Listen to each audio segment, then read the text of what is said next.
Let's move on. India's first radiation death, the first casualty of the exposure accident in Mayapuri. 35-year-old Rajinder died in a Delhi hospital. 2 others are critical and have been moved to the Army Research and Referral Hospital. 20 days after he was exposed to radiation while sorting through scrap, Rajinder died of multiple organ failure. Following the exposure, his white blood cells dropped sharply to 500, damaging his immunity. Kidney and liver functions started deteriorating. He had a cardiac arrest at 8:30 p.m. in the evening. But now questions are being raised on whether Rajinder's treatment was late. Sources say Rajinder, whose total leukocyte count had been fluctuating continuously, should have been shifted to the Army hospital, which is best equipped to handle radiation patients.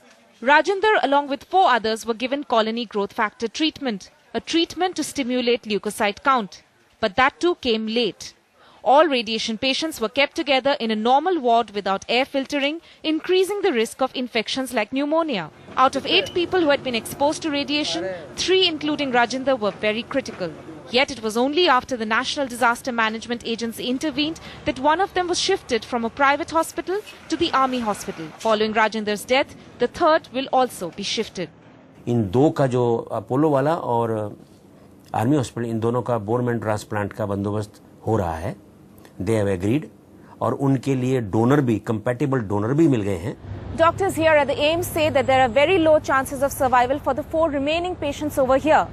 But the news of bone marrow transplant operation for the other 2 critical patients at the Army hospital comes as a good news.